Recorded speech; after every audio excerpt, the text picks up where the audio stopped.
Hello everyone, welcome to education achievers. I hope you all are doing well. कल की class में हमने discuss किया था 6 टाइप्स ऑफ प्रमाण के बारे में कि प्रमाण के टाइप्स कौन कौन से हैं।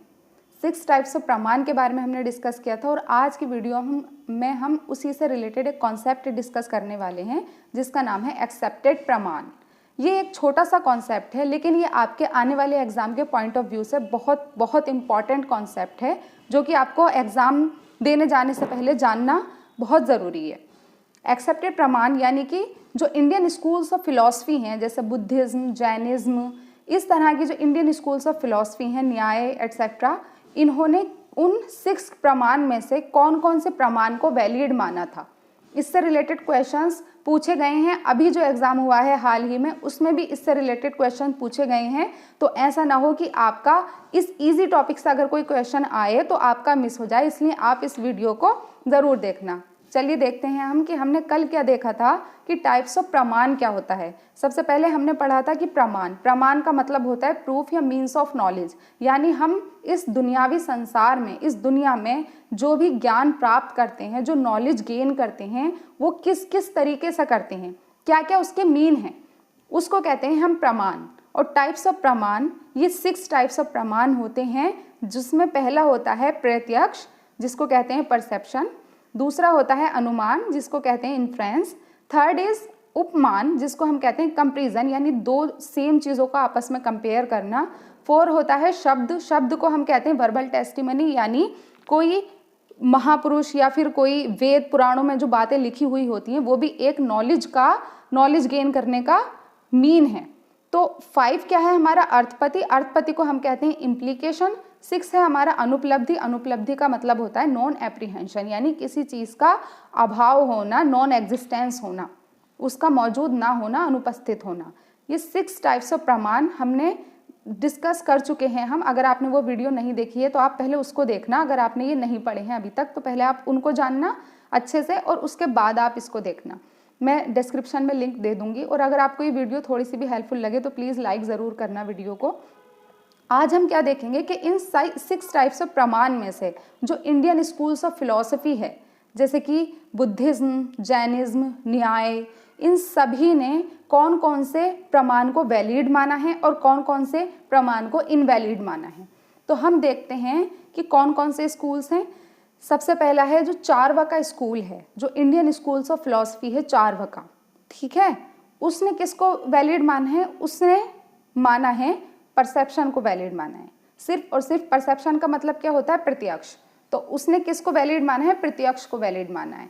चारवाका जो इंडियन स्कूल्स ऑफ फिलॉसफी है उसने हमारे प्रत्यक्ष जो हमारा प्रमाण है उसको वैलिड माना है। और इसको मैं ट्रिक भी बताऊंगी आपको याद करने की कि किस तरह से आप इसको याद रख सकते हो। दूसरा है हमारा जो न्याय फिलॉसफी है, जो न्याय इंडियन फिलॉसफी है उसने 4 प्रमाण को वैलिड माना है। पहला होता है प्रत्यक्ष यानी परसेप्शन, सेकंड है अनुमान, थर्ड है उपमान एंड फोर्थ है शब्द। इन चारों को न्याय द्वारा वैलिड प्रमाण माना गया, न्याय फिलॉसफी द्वारा। थर्ड है बुद्धिज्म और वैशेषिका। जो बुद्धिज्म और वैशेषिका जो इंडियन स्कूल्स ऑफ फिलॉसफी हैं इन दोनों ने ही परसेप्शन और अनुमान, सिर्फ इन 2 प्रमाण को वैलिड सोर्स ऑफ नॉलेज माना, ठीक है। सोर्स ऑफ नॉलेज का मतलब क्या होता है कि जिन चीज़ों से हम ज्ञान की प्राप्ति करते हैं, तो एक तो प्रत्यक्ष ज्ञान और एक अनुमान के द्वारा। तो प्रत्यक्ष, परसेप्शन और अनुमान। तो बुद्धिज्म और वैशेषिका ने परसेप्शन और अनुमान को वैलिड माना, वैलिड सोर्स ऑफ नॉलेज। 4 है हमारा जैनिज्म, सांख्य एंड योगा। इन तीनों ही इंडियन स्कूल्स ऑफ फिलॉसफी ने परसेप्शन, अनुमान एंड शब्द को वैलिड माना। तो और बाकी इन चारों से ये जो लिखे हुए हैं चारवाका, न्याय, बुद्धिज्म, वैशेषिका, जैनिज्म, सांख्य, योगा, इनके अलावा बाकी जितने भी स्कूल्स ऑफ फिलॉसफी हैं इंडिया में जैसे पूर्व मीमांसा, उत्तर मीमांसा, वेदांता एटसेट्रा, इन सब ने 6 के 6 प्रमाण को वैलिड माना। जो हमने अभी पीछे देखा जो 6 टाइप्स ऑफ प्रमाण हैं, तो इन सब को छोड़कर बाकी जितने भी स्कूल्स ऑफ फिलॉसफी हैं वो 6 के 6 प्रमाण को वैलिड सोर्स ऑफ नॉलेज मानते हैं, वैलिड प्रमाण मानते हैं। ओके, तो इसको याद करने की ट्रिक क्या हो सकती है? इसको याद करने की ट्रिक मैं आपको बताती हूँ। जो सबसे ज़रूरी है कि चारवाका जो फिलॉसफी है वो परसेप्शन को वैलिड मानती है, तो आप इसको किससे याद रख सकते हो? सीपी से। सीपी से आप याद रख सकते हो कि चार्वाका फिलॉसफी परसेप्शन को वैलिड मानती है। और दूसरा क्या हो सकता है इसका, जो दूसरा है वो है न्याय फिलॉसफी ने माना है परसेप्शन, अनुमान, उपमान और शब्दा।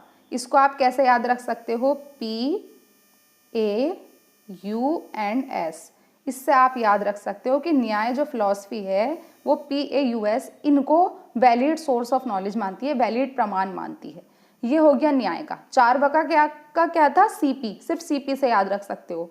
न्याय को आप कैसे याद रख सकते हो, PAUS पॉज से याद रख सकते हो कि न्याय फिलॉसफी इन चारों को वैलिड मानती है। अब क्या है, अब आता है हमारा बुद्धिज्म एंड वैशेषिका। ये दोनों परसेप्शन और अनुमान को वैलिड मानते हैं। तो आप इसको कैसे याद रख सकते हो, BV का PA, कुछ भी एज्यूम कर सकते हो आप अपनी तरफ से भी, आप कोई भी निमोनिक बना सकते हो। तो बुद्धिज्म और वैशेषिका जो है PA को वैलिड मानते हैं। इसको आप कैसे भी जोड़ सकते हो, जैसे BV का PA या BVAP, BV आप BV, इस तरीके से भी आप याद रख सकते हो। तो बुद्धिज्म और वैशेषिका को आपको याद रखना है कि परसेप्शन और अनुमान इन दो को वैलिड माना था। अगला है हमारा जैनिज्म, सांख्य एंड योगा।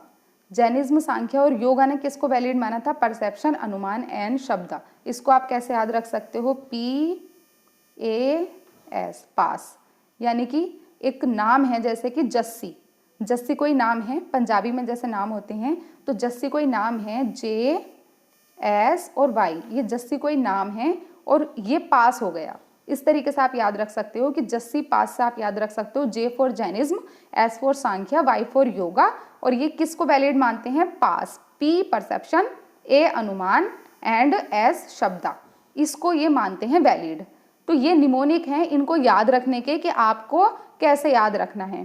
पहला आपको कैसे याद रखना है, चार्वाका परसेप्शन को मानता है तो CP, और न्याय किसको मानता है, परसेप्शन, अनुमान, उपमान, शब्द, इन चारों प्रमाण को वैलिड मानता है। तो इसको आप PAUS पॉज से याद रख सकते हो।